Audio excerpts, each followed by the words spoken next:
Welcome to ട്രൈഡു. നമുക്ക് ഇന്നത്തെ ഗോൾഡിൻ്റെയും US ഓയിലിൻ്റെയും price movement analysis ഒന്ന് നോക്കാം. അതിനുവേണ്ടി ആദ്യമായിട്ട് എടുത്തിരിക്കുന്നത് ഗോൾഡിൻ്റെ 1 ഡേ ചാർട്ടാണ്. 1 ഡേ ചാർട്ടിലെ പ്രധാനപ്പെട്ട ഏരിയാസ് മാർക്ക് ചെയ്ത് വെച്ചിട്ടുണ്ട്.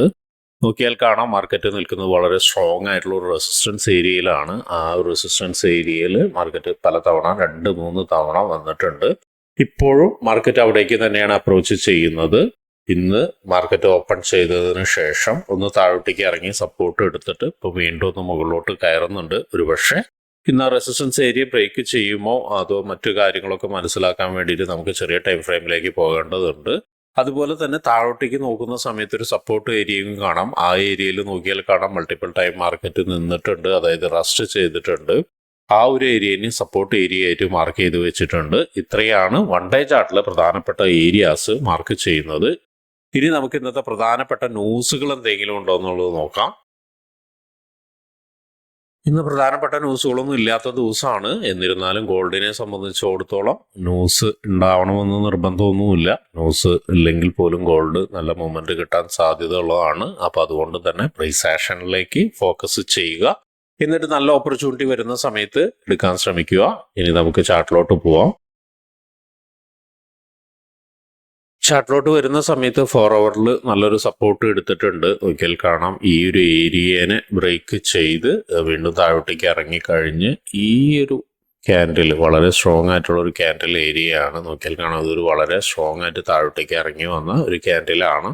ആ ഒരു ക്യാൻഡിലിൽ നിന്ന് സപ്പോർട്ട് എടുത്തിട്ട് മാർക്കറ്റ് മുകളിലോട്ട് പോകാനുള്ള ഒരു ശ്രമം നടത്തുന്നുണ്ട്. അപ്പോൾ അതിന് ഒരു സപ്പോർട്ടായിട്ട് മാർക്ക് ചെയ്യുന്നുണ്ട്. അതുപോലെ തന്നെ ഇവിടെ മുകളിലോട്ട് വരുന്ന സമയത്ത് ഇവിടെ ഒരു ഇംബാലൻസ് ഉണ്ട്. ആ ഒരു ഇംബാലൻസിനെയും മാർക്ക് ചെയ്യുന്നുണ്ട്. ഇംബാലൻസിലേക്ക് മാർക്കറ്റ് എത്തിയിട്ടില്ല, ജസ്റ്റ് അതിൻ്റെ അടുത്തോട്ട് വന്ന് ഒന്ന് താഴോട്ടേക്ക് ഇറങ്ങി പോകുന്നതാണ്. അപ്പോൾ അതിനെയും മാർക്ക് ചെയ്യുന്നുണ്ട്. വീണ്ടും താഴോട്ടേക്ക് വരുന്ന സമയത്ത് നമ്മൾ ഡയല് മാർക്ക് ചെയ്ത ഏരിയാസ് തന്നെയാണ്. അപ്പോൾ അതുകൊണ്ട് കാര്യമായിട്ട് മാർക്ക് ചെയ്യുന്നില്ല. അപ്പോൾ ഇത്രയാണ് 4 ഹവറിൽ മാർക്ക് ചെയ്യുന്നത്. ഇനി ഇതിന് മുകളിൽ എന്തെങ്കിലും ഇമ്പോർട്ടൻ്റ് ആയ ഏരിയാസ് ഉണ്ടോ എന്നുള്ളത് നോക്കാം. ഇത് വളരെ ഇമ്പോർട്ടൻ്റ് ആയ ഒരു ഏരിയ ആണ്. നോക്കിയാൽ കാണാം ഇതൊരു സപ്ലൈ നടന്നൊരു ഏരിയ ആണ്. ഇവിടെ നിന്ന് മാർക്കറ്റ് വലിയൊരു വീഴ്ച തന്നതാണ്. ആ ഒരു ഏരിയനെ നമ്മൾ റെസിസ്റ്റൻസ് ആയിട്ട് മാർക്ക് ചെയ്തിടുന്നുണ്ട്. ഇനി നമുക്ക് 1 ഹവറിലേക്ക് പോവാം. 1 ഹവറിലേക്ക് പോകുന്ന സമയത്ത് നേരത്തെ നമ്മൾ 4 ഹവറിൻ്റെ വരച്ചിരിക്കുന്ന ഏരിയയിൽ നിന്ന് വളരെ സ്ട്രോങ് ആയിട്ടുള്ള ഒരു സപ്പോർട്ട് എടുത്തിട്ട് മുകളിലോട്ട് പോകാനുള്ള ശ്രമമാണ് നടത്തുന്നത്. ഒരുപക്ഷെ മാർക്കറ്റ് മുകളിലോട്ട് പോയേക്കാം, അല്ലെങ്കിൽ ഈ ലൈനിൽ നിന്ന് ഇപ്പം നേരത്തെ വരച്ചിരിക്കുന്ന ലൈനിൽ നിന്ന് വീണ്ടും താഴോട്ടേക്ക് തന്നെ ഇറങ്ങിയേക്കാം. 1 ഹവറിലെ പ്രധാനപ്പെട്ട ഏരിയാസ് എന്ന് പറയുന്നത് നമ്മൾ മാർക്ക് ചെയ്ത് വെച്ച് തന്നെയാണ്. എന്നിരുന്നാലും ഒന്ന് നോട്ട് ചെയ്ത് വെക്കുക. ഈ ഒരു ക്യാൻഡിലിൻ്റെ ഏരിയ അത് നല്ലൊരു സ്ട്രോങ് ഏരിയ ആണ്. അതിൻ്റെ താഴെ വന്നു കഴിഞ്ഞാൽ കാണാം ഇവിടെ ഒരു സ്ട്രക്ചർ ബ്രേക്ക് തന്നു പോയതാണ്. വലിയ ഹയർ ടൈം ഫ്രെയിമിൽ സ്ട്രക്ചർ ബ്രേക്ക് തന്നു പോകുന്ന ഒരു ഏരിയയാണ്. അപ്പോൾ ഈ ഒരു ഏരിയനെ ഒന്ന് മാർക്ക് ചെയ്ത് വെക്കുന്നത് നന്നായിരിക്കും. അപ്പോൾ ഇത്രയാണ് 1 ഹവറിലുള്ളത്. ഇനി മുകളിൽ എന്തെങ്കിലും ഉണ്ടോ എന്നുള്ള ഒന്നുകൂടി നോക്കാം. മുകളിൽ നമ്മൾ നേരത്തെ വരച്ചു വെച്ചിരിക്കുന്ന ഏരിയ തന്നെയാണ്, അല്ലാതെ കാര്യമായിട്ടൊന്നുമില്ല. എനിവേ നമുക്ക് ഇനി 50 മിനിറ്റ്സിലോട്ട് പോയതിനു ശേഷം എന്തെങ്കിലും എൻട്രി ഓപ്പർച്യൂണിറ്റി ഉണ്ടോ എന്നുള്ളത് നോക്കാം. 50 മിനിറ്റ്സിലോട്ട് പോകുന്ന സമയത്ത് ഒരു എൻട്രി ഓപ്പർച്യൂണിറ്റി കാണുന്നുണ്ട്. ഇപ്പോൾ മാർക്കറ്റ് പോയിരിക്കുന്നത് ഒരു നല്ലൊരു ഇംബാലൻസിൽ നിന്നാണ്, പ്ലസ് ഒരു നല്ലൊരു സപ്പോർട്ട് ഏരിയയും കൂടിയാണ്. അവിടെ നിന്നാണ് മാർക്കറ്റ് മുകളിലോട്ട് പോയിരിക്കുന്നത്. പക്ഷേ ഒരു പ്രശ്നം എന്തെന്ന് വെച്ചിട്ടുണ്ടെങ്കിൽ ഈ ഒരു ഏരിയനെ ബ്രേക്ക് ചെയ്ത്, അതായത് ഇപ്പോൾ വരയ്ക്കുന്ന ലൈനെ ബ്രേക്ക് ചെയ്ത് മുകളിലോട്ട് പോകണം. മുകളിലോട്ട് പോയാൽ മാത്രമേ നമുക്ക് ഒരു ബൈ എൻട്രി എന്ന് പറയാൻ പറ്റുള്ളൂ. മുകളിലോട്ട് പോയാലും ഒരു പ്രശ്നം എന്താണെന്ന് വെച്ചിട്ടുണ്ടെങ്കിൽ ഇവിടെ ഒരു സ്ട്രോങ് ആയിട്ടുള്ള ഇംബാലൻസ് ഉണ്ട്. അപ്പോൾ അതുകൊണ്ട് ഒരു പക്ഷേ മാർക്കറ്റ് ഒന്ന് ഇതിൻ്റെ മുകളിലോട്ട് പോയതിന് ശേഷം ഒന്ന് താഴോട്ടേക്ക് സപ്പോർട്ട് എടുക്കാൻ വരും. അങ്ങനെ വരികയാണെങ്കിൽ ഇവിടെ നിന്നൊരു എൻട്രി നമുക്ക് നോക്കാം. സപ്പോർട്ട് എടുക്കാൻ വരികയാണെങ്കിൽ മാത്രം എൻട്രി നോക്കിയാൽ മതി. അതൊരു റിസ്കി എൻട്രി കൂടിയാണ്, അത് ആദ്യമേ പറയുന്നുണ്ട്. കാരണം ഇവിടെ നല്ല സ്ട്രോങ് ഏരിയ ആണ്, കൺസോളേഷൻ നടന്നൊരു ഏരിയ ആണ്. ഒരുപക്ഷെ ഇവിടെ നിന്നൊരു വീഴ്ച കിട്ടുകയാണെങ്കിൽ ചിലപ്പോൾ എസ് എൽ അടിക്കാനും സാധ്യത ഉണ്ട്. എനിവേ അത് റിസ്കി എൻട്രി ആണ്. പക്ഷെ വർക്ക് ആവുകയാണെങ്കിൽ അത്യാവശ്യം നല്ല രീതിയിലൊന്ന് മുകളിലോട്ട് കയറി പോകാനുള്ള സാധ്യത ഉണ്ട്. ഈ ഒരു ഇംബാലൻസ് വരെയോ ആ ഇംബാലൻസ് ബ്രേക്ക് ചെയ്ത് കഴിഞ്ഞാൽ ഈ ഒരു ലൈൻ വരെയൊക്കെ പോകാനുള്ള സാധ്യതയുണ്ട്. അപ്പോൾ അത് റിസ്കി എൻട്രി ആയിട്ട് തന്നെ കണക്ക് കൂട്ടുക. അപ്പോൾ ഇതാണ് ബൈ എൻട്രി എന്ന് പറയുന്നത്. ഇനി ഒരു സെൽ എൻട്രി എന്ന് പറയുന്നത് ഇപ്പോൾ മാർക്കറ്റ് നിൽക്കുന്ന ഏരിയയിൽ നിന്ന് ഒരു റിയാക്ഷൻ കിട്ടി താഴോട്ടേക്ക് ഇറങ്ങി ഈ ഒരു ലോയിനെ ബ്രേക്ക് ചെയ്ത് കഴിഞ്ഞ ഒരു സെൽ എൻട്രി ഉണ്ട്. അങ്ങനെയാണെങ്കിൽ ഇവിടെ നിന്ന് ഈ ഒരു ലൈൻ വരെ ഏറെക്കുറെ നമുക്കൊരു സെൽ എൻട്രി കിട്ടും. ഈ ഒരു ഏരിയ അല്ലെങ്കിൽ ഇവിടെ നിന്നും ബ്രേക്ക് ചെയ്ത് താഴോട്ടേക്ക് വരികയാണ്, അതായത് വലിയൊരു റിജക്ഷൻ ക്യാൻഡിൽ കിട്ടി താഴോട്ടേക്ക് വരികയാണെങ്കിൽ വീണ്ടും ആ ഒരു ഓപ്പർച്യൂണിറ്റി ഉണ്ട്. പക്ഷേ ശ്രദ്ധിക്കേണ്ട കാര്യം ഈ ലോയിനെ ബ്രേക്ക് ചെയ്യണം. ബ്രേക്ക് ചെയ്ത് നല്ല സ്ട്രോങ് ആയിട്ട് ബ്രേക്ക് ചെയ്ത് ക്യാൻഡിൽ ഇവിടെ നിൽക്കണം. ഇവിടെ വന്ന് ക്യാൻഡിൽ വന്നതിന് ശേഷം എൻഗൾഫിങ് കിട്ടുകയോ അല്ലെങ്കിൽ റിജക്ഷൻ ക്യാൻഡിൽ കിട്ടുകയോ ഉണ്ടെങ്കിൽ മുകളിലോട്ട് പോവുകയാണെങ്കിൽ അതിനെടുക്കാൻ നിൽക്കേണ്ട. ഇവിടെ നല്ലൊരു സ്ട്രോങ് ആയിട്ടുള്ള ക്യാൻഡിൽ കിട്ടുകയാണെങ്കിൽ മാത്രം ഇവിടെ നിന്നൊരു സെൽ എൻട്രി ഉണ്ട്, അത് ഇവിടം വരെ വരാം. ഇത് ബ്രേക്ക് ചെയ്ത് കഴിഞ്ഞാൽ കുറച്ചുകൂടി താഴോട്ടേക്ക് ഇറങ്ങാനുള്ള സാധ്യത ഉണ്ട്. മാർക്കറ്റ് ഓവറോൾ ബുള്ളിഷ് മോഡിലാണ്. അപ്പോൾ അതുകൊണ്ട് തന്നെ കാര്യമായിട്ടൊരു സെല്ലിംഗ് പ്രഷർ ഉണ്ടാവുമെന്ന് തോന്നുന്നില്ല. പക്ഷെ ഒരു റിയാക്ഷൻ കിട്ടേണ്ട ഒരു ഏരിയയിൽ കൂടിയാണ് നിൽക്കുന്നത്. അപ്പോൾ അതെല്ലാം ഓർമ്മയിൽ വെച്ചതുകൊണ്ട് ട്രേഡ് എടുക്കാൻ ശ്രമിക്കുക. അപ്പോൾ ഇത്രയാണ് ഗോൾഡിൻ്റെ അനാലിസിസ്. ഇനി നമുക്ക് US ഓയിലിലേക്ക് പോവാം. US ഓയിലിലേക്ക് വരുന്ന സമയത്ത് മാർക്കറ്റ് ഇപ്പോൾ വളരെ സ്ട്രോങ് ആയിട്ടുള്ള ഒരു ഏരിയയിലാണ് നിൽക്കുന്നത്. നോക്കിയാൽ കാണാം, മൾട്ടിപ്പിൾ ടൈം ഈ ഏരിയയിലേക്ക് മാർക്കറ്റ് പലതവണ വന്നിട്ടുണ്ട്. ഇവിടെയൊക്കെ ഒരുപാട് തവണ വന്നിട്ടുണ്ട്. ഇപ്പോൾ തവണയും മാർക്കറ്റ് വളരെ സ്ട്രോങ് ആയിട്ട് തന്നെ അങ്ങോട്ട് വരുന്നുണ്ട്. ആ ഒരു ഏരിയനെ റെസിസ്റ്റൻസ് ആയിട്ട് മാർക്ക് ചെയ്തിടുന്നുണ്ട്. മാത്രമല്ല അതിൻ്റെ മുകളിൽ കുറച്ച് മുകളിലായിട്ട് ഇവിടെ ഒരു ഇംബാലൻസ് ഉണ്ട്. ആ ഒരു ഇംബാലൻസിനെയും മാർക്ക് ചെയ്തിടുന്നുണ്ട്. വീണ്ടും താഴോട്ടേക്ക് വരുന്ന സമയത്ത് ഇന്നത്തെ ക്യാൻഡിലിൻ്റെ താഴെ, അതായത് ഇന്നലത്തെ ക്യാൻഡിലിൻ്റെ താഴെ വളരെ സ്ട്രോങ് ആയിട്ട് ഒരു ഗ്യാപ്പ് എടുക്കുന്നുണ്ട്. ആ ഒരു ഗ്യാപ്പ് ഫില്ല് ചെയ്യാനുള്ള സാധ്യത കൂടുതലാണ് ഇന്ന്, പ്രത്യേകിച്ചും സ്ട്രോങ് ആയിട്ടുള്ള റെസിസ്റ്റൻസ് ഏരിയയിലേക്ക് പോകുന്നത് കൊണ്ട്. അതിന് താഴെ ഒരു സപ്പോർട്ട് ഏരിയ ഉണ്ട്, അതിനെയും മാർക്ക് ചെയ്തിടുന്നുണ്ട്. അപ്പോൾ ഇത്രയാണ് പ്രധാനപ്പെട്ട ഏരിയാസ് വൺ ഡേ ചാർട്ടിൽ മാർക്ക് ചെയ്തിടുന്നത്. ഇനി നമുക്ക് 4 ഹവറിലേക്ക് പോയി പ്രധാനപ്പെട്ട ഏരിയാസ് മാർക്ക് ചെയ്തിടാം. 4 ഹവറിലേക്ക് വരുന്ന സമയത്ത് ഈ ഒരു ഹൈനെ നമ്മൾ വൺ ഡേയിൽ മാർക്ക് ചെയ്തിട്ടുണ്ട്.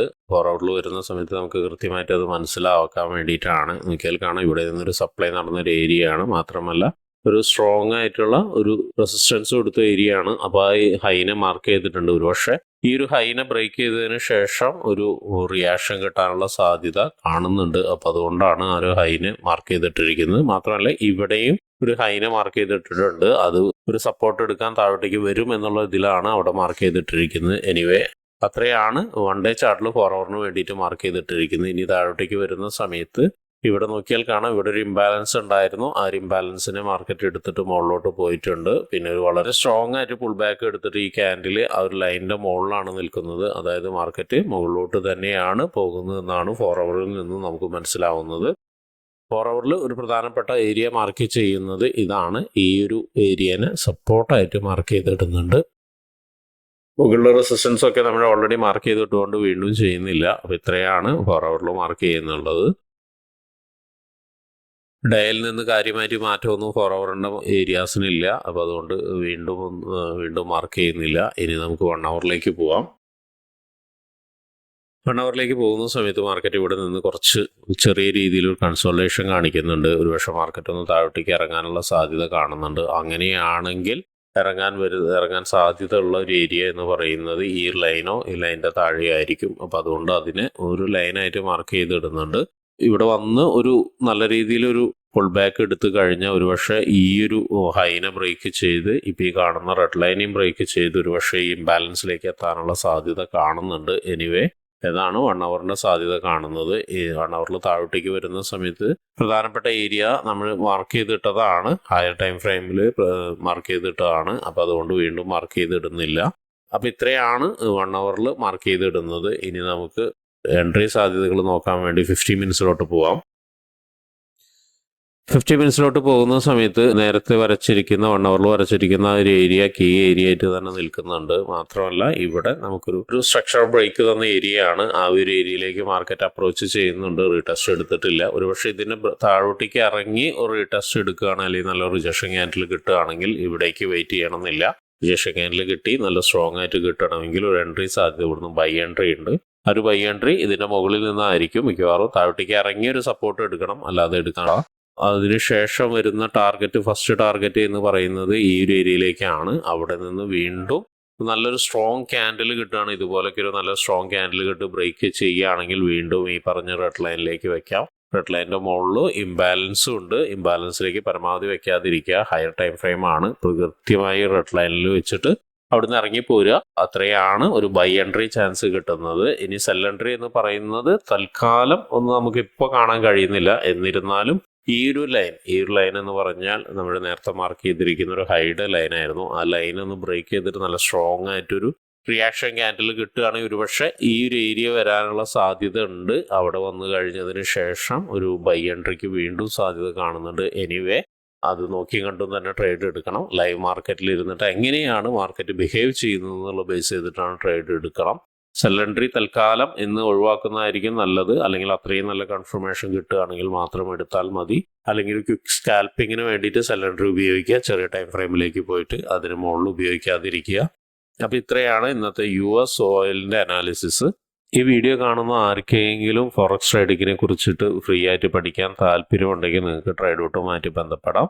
ട്രേഡ്ഔട്ടുമായിട്ട് ബന്ധപ്പെടാനുള്ള ഒരു ഗൂഗിൾ ഫോം ഈ വീഡിയോയുടെ ഡിസ്ക്രിപ്ഷനിൽ കൊടുത്തിട്ടുണ്ട്. താല്പര്യമുള്ളവർ ഗൂഗിൾ ഫോം ഫില്ല് ചെയ്യുക. അതുപോലെ തന്നെ വാട്സപ്പ് ചാനൽ ലിങ്കും കൊടുത്തിട്ടുണ്ട്. അതിലും കയറി നിങ്ങൾക്ക് ജോയിൻ ചെയ്യാവുന്നതാണ്. അപ്പോൾ എല്ലാവർക്കും നല്ലൊരു പ്രോഫിറ്റബിൾ ഡേ ആവട്ടെ എന്ന് ആശംസിക്കുന്നു. അതുപോലെ കയ്യിലിരിക്കുന്ന ക്യാപിറ്റൽ പ്രൊട്ടക്റ്റ് ചെയ്ത് ട്രേഡ് ചെയ്യാൻ ശ്രമിക്കുക.